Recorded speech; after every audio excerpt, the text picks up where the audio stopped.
Buenos días o buenas tardes, bienvenidos a Breves Historias de la Historia. Hoy vamos a continuar con esta serie sobre la Guerra de Independencia de México y pues entramos al capítulo 2. En el anterior vimos algunos antecedentes que nos ayudaron o que nos ayudan a entender cómo estaba la situación de la Nueva España, del virreinato, y que propiciaron el inicio de la Guerra de Independencia, no solo en la Nueva España, que es lo que nos atañe, sino en toda la Hispanoamérica, ¿no? Por así decirlo. Y bueno, llegamos al segundo capítulo y hoy vamos a hablar sobre el cura Miguel Hidalgo, ¿no? Al cual se le conoce como aquí en México como el padre de la patria. Y bueno, vamos a comentar cosas curiosas y cosas que luego no se dicen sobre él y sobre su movimiento. Eh, Voy a empezar con la parte típica, ¿no? de cómo fue su movimiento y después entraré a los detalles interesantes. Pues básicamente en la Nueva España pues había personas que querían buscar la independencia, no nada más el cura Miguel Hidalgo, y de hecho hubo un intento en 1808, precisamente el virrey, que era un criollo, Iturrigaray, pues encabezó pues ahora sí que un levantamiento, por así decirlo, donde pues, tomó el control de la Nueva España, separándose de la España imperial, que pues, en ese momento estaba invadida por Napoleón, y precisamente ese fue el pretexto, ¿no? De que como Napoleón había invadido España, pues entonces para proteger a la Nueva España de ese liberal Napoleón, pues Iturrigaray se otorgaba los poderes sobre la Nueva España. Ese intento fue derrotado por los españoles que estaban acá en México, por los peninsulares, que no veían de buen agrado que los criollos tomaran el poder. Pero bueno, eso fue en 1808. Yéndonos a lo que nos atañe, el cura Miguel Hidalgo participaba en una conspiración que tenía pensado levantarse en armas el 2 de octubre de 1810, si no me equivoco, si era el 2 de octubre. Y bueno, ya no sabemos la historia, los descubren y entonces pues el cura Hidalgo decide adelantar el levantamiento. Ahí en Dolores Hidalgo convoca a la gente y pues con la ayuda de Allende, Aldama, Abasolo, que eran criollos que pertenecían al ejército, pues se levantan en armas. Y bueno, hay que señalar que este primer levantamiento puede decirse que era un levantamiento popular, ¿no? Si bien estos criollos que mencioné aportaron los hombres que estaban bajo sus órdenes y pues, que tenían algo de instrucción militar y armamento, el 99.9% de la gente que siguió a Hidalgo pues era gente común, el pueblo, ¿no? Ese pueblo del que habíamos hablado que vivía en mucha pobreza, que vivía mucha injusticia, que vivía el sistema de castas, pues fueron los que se levantaron con Hidalgo. Aquí es curioso mencionar que no había un proyecto muy claramente definido, ¿no? Aunque nos lo ponen como el padre de la patria y que él quería la independencia, la realidad es que no tenía un proyecto político claramente establecido y la mayoría de la gente que lo seguía pues quizás no estaba pensando precisamente en la independencia de la Nueva España, ¿no? Era gente pobre, era gente humilde que pues estaba cansada de pagar impuestos, que buscaban obtener algo a través del saqueo, ¿no? Hacerse de algún caballo, de algunas joyas, de lo que fuera, quizás de tierras. Y por un lado era eso, o también era gente que pues, quería venganza, ¿no? Contra las clases altas, ¿no? Los criollos y los peninsulares, que ellos identificaban como sus opresores. Entonces, bueno, el movimiento de Hidalgo al principio, bueno, su movimiento fue netamente popular y atado a su carisma personal. A final de cuentas, aunque el cura Hidalgo y Aldama se puede decir que eran los dos líderes, de manera muy rápida, Hidalgo quedó como el líder del movimiento porque era en realidad su carisma la que atraía y unía a los insurgentes. Eso unido a que tomó el estandarte de la Virgen de Guadalupe, que bueno, todos los mexicanos, bueno, los novohispanos eran profundamente guadalupanos. Entonces eso fue lo que guió este primer movimiento. Sabemos que fue tomando algunas poblaciones, unas sin combatir, otras combatiendo. El evento de Guanajuato, donde pues, él conocía al intendente de Guanajuato, era su conocido, un español, un señor Riaño, pues como los españoles y los criollos se refugian en la Alhóndiga de Granaditas, que era pues, un almacén, y pues como después de un día de estar peleando, pues logran entrar los insurgentes y masacran a todos los españoles y criollos.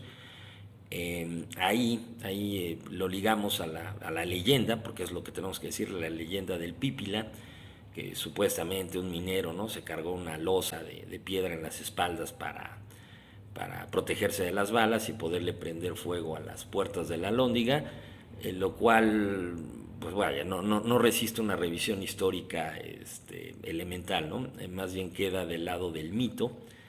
Recuerden que todos los movimientos y toda la historia necesita de mitos, ¿no?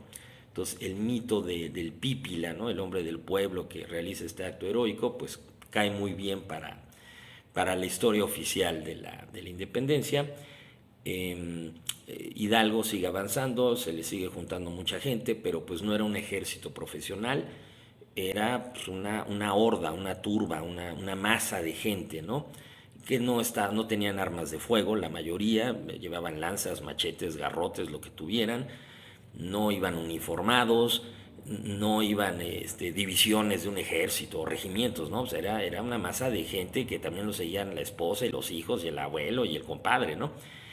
Total que bueno, ya a las puertas de la Ciudad de México se le traía una horda de a lo mejor unos 100,000 individuos y le hacen frente pues las pocas fuerzas que puede reunir el virrey en la capital. Eran cuando mucho unos 5,000 soldados. Sin embargo, eran soldados profesionales, eran soldados con disciplina, con oficiales, con táctica, con estrategia, con cañones, con fusiles. Y entonces esos 5,000 soldados pues logran contener a los 100,000 de Hidalgo. No se puede decir que los hayan derrotado porque estas fuerzas del virrey se retiran ordenadamente. Tampoco se puede decir que hayan derrotado a Hidalgo porque no lo hicieron. Sí le mataron mucha gente y sí hicieron que Hidalgo dudara si tenía la capacidad o no para entrar a la capital del virreinato. Eso es lo que dicen unos.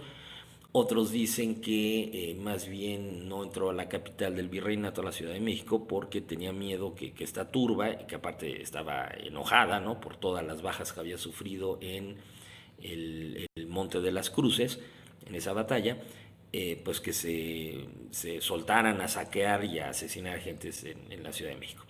El caso es que Hidalgo se desvía y él se va hacia Guadalajara. Ya había fricciones entre Allende e Hidalgo, que bueno, comentaremos más adelante. A final de cuentas, Allende, Abasolo, Aldama, que eran criollos, pues no veían con buenos ojos las matanzas de criollos y de peninsulares, que pues a final de cuentas eran más bien gente de su clase. También no les gustaba que el ejército insurgente no estuviera organizado, no les gustaba que no hubiera un proyecto político, entonces había diferencias. El caso es que se separan y bueno, al mismo tiempo que ocurría desde el levantamiento de Hidalgo hasta que llega a la Ciudad de México y que más adelante Hidalgo se mueve hacia Guadalajara, Allende y otros se van a Guanajuato, pues del lado de la autoridad virreinal, quizás su mejor hombre, su mejor general, el hombre más enérgico, más audaz, con más capacidad para este tipo de situación, Félix María Calleja, pues él venía juntando regimientos, fuerzas de distintas ciudades, venía sometiendo brotes de insurgentes y conforme iba consolidando su posición, pues buscaba enfrentarse a Hidalgo y eliminarlo. El caso es que, bueno, Calleja ataca a Guanajuato, que está en poder de los insurgentes, derrota a Allende. Allende sale huyendo junto con Aldama y Abasolo y alcanzan a Hidalgo en Guadalajara. Ahí el cura Hidalgo pues se había hecho fuerte, se había entregado, ¿no?, a los banquetes, a las obras de teatro. Dicen que se paseaba con jarochas de la alta sociedad muy guapas. El caso es que él estaba allí en Guadalajara tratando de reorganizar sus fuerzas. Regresan sus antiguos compañeros, tratan, ¿no?, durante esas semanas en lo que Félix María Calleja los alcanzaba, tratan de darle un poco de orden al ejército insurgente, de darle una instrucción básica, de organizarlos. Obviamente ya era un mejor ejército que la primer muchedumbre que se levantó siguiendo Hidalgo, pero distaba mucho de ser un ejército profesional. Y bueno, ahí cuando Félix María Calleja se va acercando, pues finalmente Hidalgo y Allende, que no estaban muy de acuerdo en la estrategia a seguir, pues ya deciden enfrentar en batalla a las fuerzas de Félix María Calleja. Y pues obviamente Félix María Calleja los derrota aplastantemente. Eh, Huyen los líderes, o sea, Hidalgo, Allende, Aldama, Basolo, y pues deciden huir hacia el norte, quizás con la esperanza de estando más alejados del centro del virreinato, que es donde se concentraba la vida política, económica, militar. Huyen hacia el norte con la esperanza de reorganizarse, reavivar el movimiento e incluso quizás, ¿no?, la oportunidad de cruzar a los Estados Unidos y quizás ahí encontrar ayuda. Pero bueno, eso no ocurrió. Como sabemos, hay por ahí cerca de Coahuila, les tienden una emboscada, los capturan, eventualmente a todos los condenan por traición. Al cura Hidalgo, bueno, pues aparte del hecho de ser cura, pues lo excomulgan. Solo uno se salva, que fue Abasolo, a cambio de declarar en contra de sus antiguos compañeros de conspiración, al cual le conmutan la pena de muerte, pero lo deportan a España, y a los demás pues los fusilan y les cortan las cabezas, y las cabezas las exponen ahí en la Lóndiga de Granaditas, en unas jaulas de hierro, para que sirvieran de escarmiento a la población y a todo aquel que pensara en levantarse en armas. Básicamente ese fue el movimiento de Hidalgo, y hay que mencionar que él se levantó un 16 de septiembre de 1810 y él ya estaba muerto unos 6 meses y medio después. Es decir, que se le considera el padre de la patria en una guerra que duró 11 años, sin embargo su participación fue solo de 6 meses, ¿sí? Y ahí terminó Hidalgo. Ya en el siguiente capítulo veremos cómo sí hay una cierta conexión y continuidad con Morelos, pero bueno, eso lo platicaremos después. Ahora, algunos datos curiosos sobre Hidalgo. Pues miren, de entrada todo el mundo lo conoce y en las escuelas los niños memorizan que el cura Miguel Hidalgo. Sin embargo, el nombre completo del cura Hidalgo era Miguel Gregorio Antonio Ignacio Hidalgo y Costilla y Gallaga Mondarte Villaseñor. O sea, imagínense. Así era en esa época, se acostumbraba a darles nombres larguísimos. Yo no sé para qué, es más práctico lo que hacemos ahora, un nombre y 2 apellidos. Pero bueno, una vez más, Miguel Gregorio Antonio Ignacio Hidalgo y Costilla y Gallaga Mondarte Villaseñor.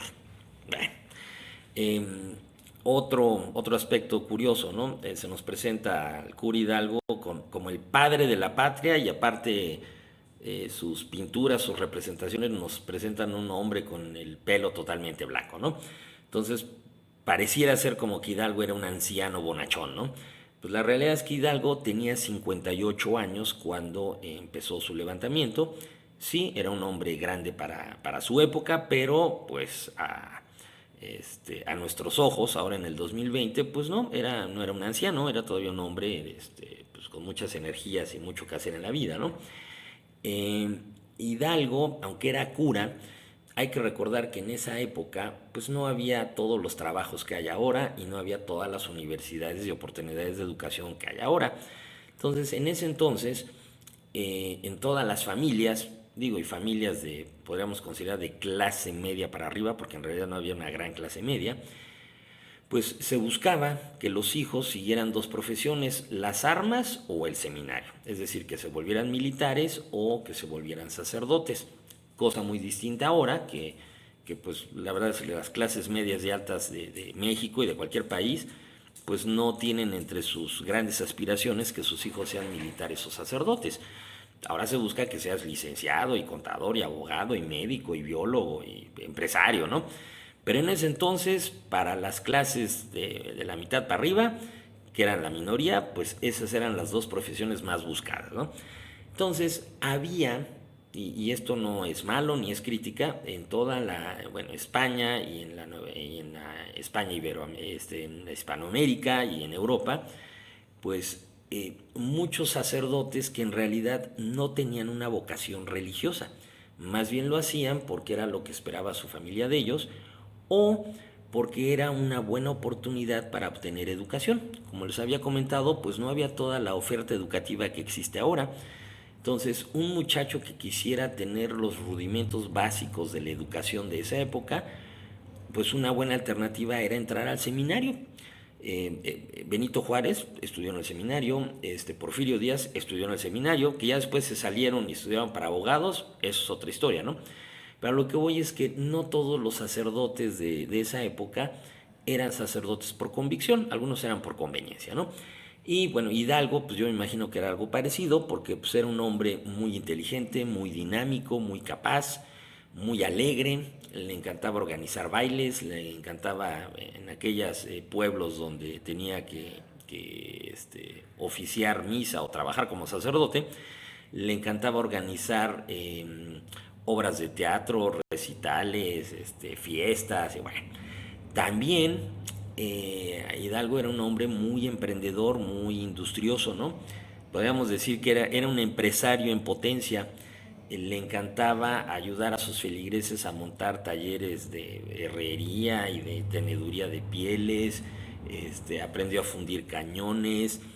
Es famoso porque se comenta que él intentó que se criara acá en la Nueva España el gusano de la seda, ese que se criaba en China, en Asia, y de donde sacaban la seda los orientales, que era uno de los productos que más compraban los europeos.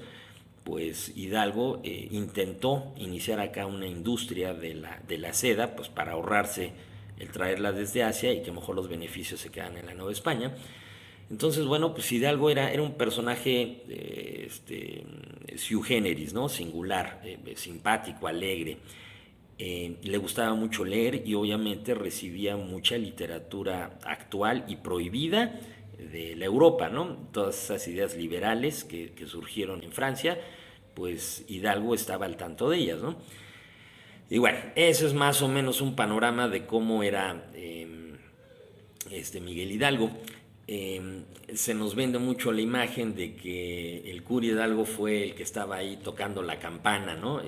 Llamando a su feligresía, lo cual es falso. El que estaba tocando la campana aquella madrugada del 16 de septiembre fue un señor llamado José Galván, que era precisamente el campanero de la parroquia, y mientras él tocaba la campana, pues el cura estaba en la entrada de la parroquia llamando a la población, ¿no? Luego también, bueno, hay una teoría, hay que recordar que esto de que tocaron la campana y convocó a sus feligreses ocurrió en la madrugada del 16 de septiembre. Sin embargo, aquí en México llevamos muchos años celebrando la independencia el 15 de septiembre, ¿no? O sea, no nos paramos los 16 de septiembre a las 4 de la mañana a celebrar la independencia, lo hacemos en la noche del 15. Hay una teoría que pues no sé qué tan cierta sea, pero de que dice de que en tiempos de Porfirio Díaz, resulta que el cumpleaños de Porfirio Díaz era el 15 de septiembre, entonces que él empezó a festejar el grito, el famoso grito que dan nuestros presidentes, el 15 de septiembre, pues para unir los festejos de su cumpleaños con los de la independencia, ¿no? Entonces, bueno, Es un dato curioso que habría que verificar. También hay controversia en cuanto a qué gritó Hidalgo aquella madrugada y que va ligado con lo que les comentaba al principio de la falta de un proyecto político de Hidalgo en su levantamiento contra la autoridad virreinal.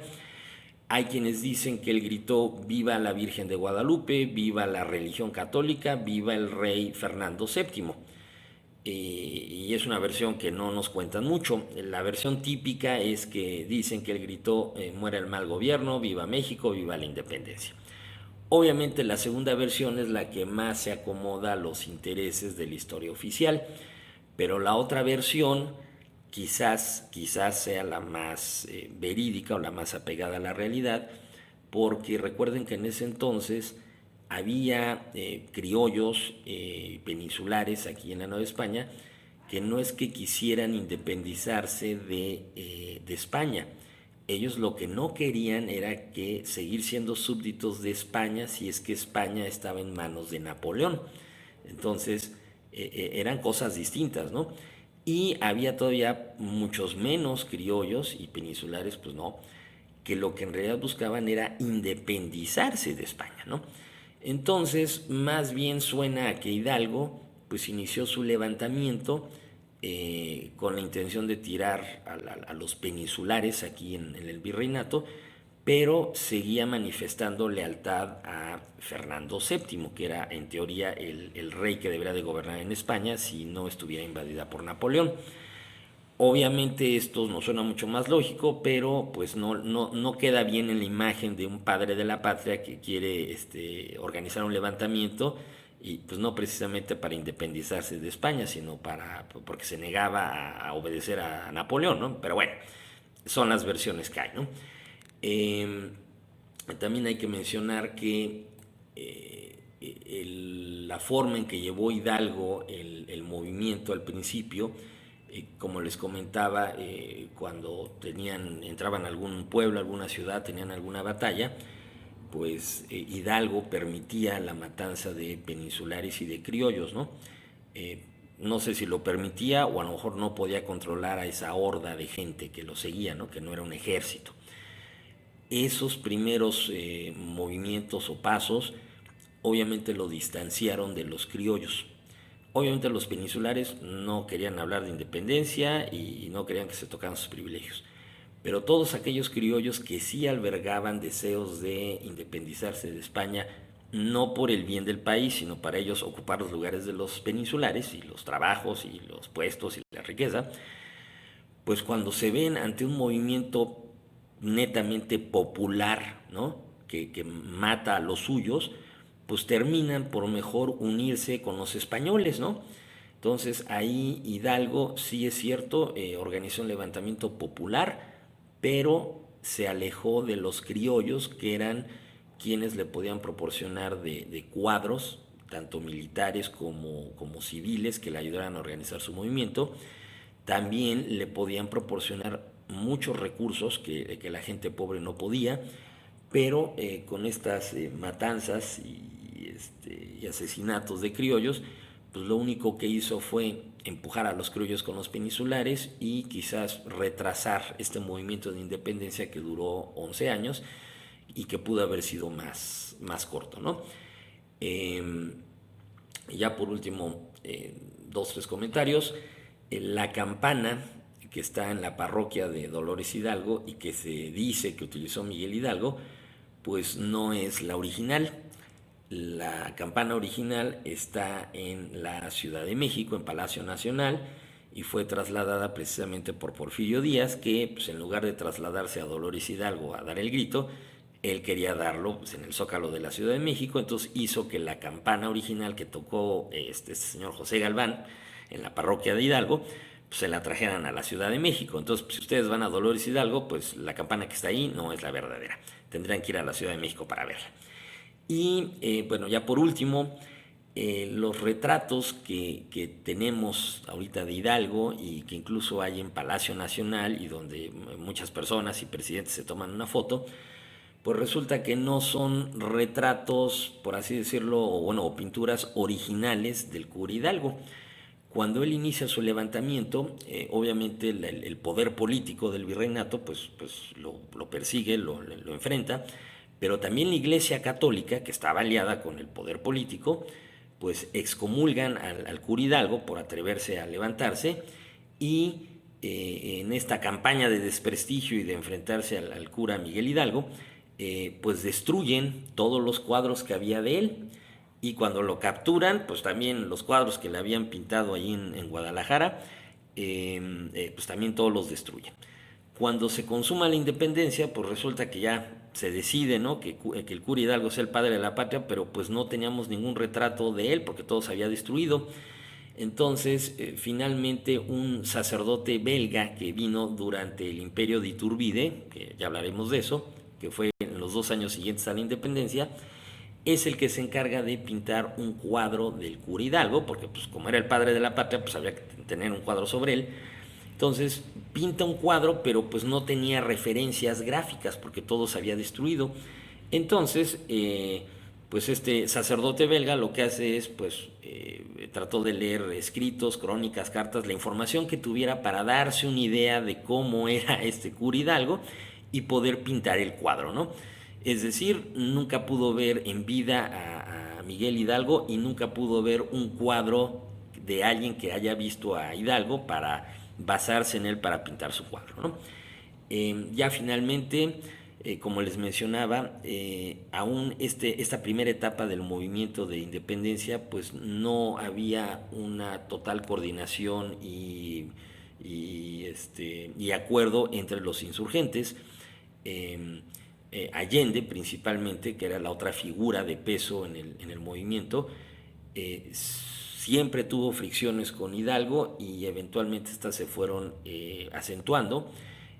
A Allende no le gustó que a Miguel Hidalgo se le subieran los humos a la cabeza cuando estaban en Guadalajara y que asistiera a banquetes y que asistiera a misas y que se paseara con acompañantes mujeres, que se hiciera hacer retratos con capa y espada y botas, y incluso se dice que en Guadalajara empezaron a referirse al cura Hidalgo como su serenísima alteza, ¿no? Entonces todo eso no le gustaba a Allende, tampoco le gustaba que el movimiento fuera tan popular. Él quería jalar más bien a los criollos, quería más bien organizar un ejército ordenado que no realizara masacres, ni pillajes, ni saqueos. Y todo esto fue distanciando a Hidalgo, que era el líder carismático, era el caudillo, por así decirlo, de su pequeño círculo de criollos que lo apoyaban y que pues no veían bien estas actitudes, al extremo de que ya cuando andaban por Guadalajara, dicen que Allende se refería a Hidalgo como ese cura bribón, ¿no? Ya no había ese respeto. Y incluso hay versiones de que hubo ahí en Guadalajara intentos de envenenarlo por parte de Allende, pues para eliminarlo y poder conducir el movimiento de la forma que él consideraba más adecuada. Obviamente Hidalgo se enteró y pues no destituyó a Allende públicamente, pero pues sí se tomó el cuidado de que alguien probara sus alimentos antes que él para evitar el veneno. Y bueno, todas estas diferencias entre Allende, Hidalgo, Aldama, Basolo, que son naturales, digo, ocurren en la historia. Es falso que en los movimientos históricos haya una uniformidad pareja. Todas estas diferencias y desencuentros eventualmente evitaron que esta primera etapa del movimiento de independencia tuviera mayor cohesión, mayor efectividad, y pues todo salió sobrando porque pues al final de cuentas, como vimos, los acabaron capturando ahí en el norte, ahí por Coahuila, y pues todos terminaron ejecutados, ¿no? Menos Abasolo. Entonces, bueno, esto sería más o menos la primera etapa de la independencia. Como les digo, de una guerra de 11 años, fueron 6 meses nada más. Fue un movimiento, digamos, netamente popular. Era la gente más pobre la que alimentó este movimiento y no tenía una claridad política, ¿no? No tenía una claridad de, oigan, pues buscamos la independencia y después lo queremos ser una república y no. Fue más bien un levantamiento, quizás no para Hidalgo y los criollos que lo seguían, sino para la gente que a final de cuentas nutrió este ejército, esta masa. Pues más que independencia, pues era cobrar venganza de los fifís de esa época y pues la oportunidad de conseguir algo, ¿no? Durante el pillaje, ¿no? A lo mejor hacerse de tierras, de caballos, de joyas, ¿no?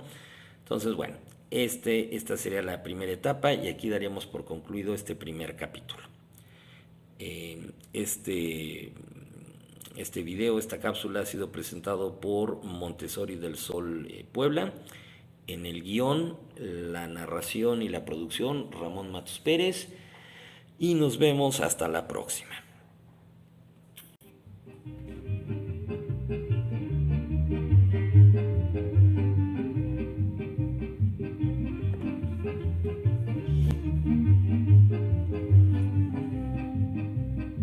Rab Alayla, Rab Shirenu,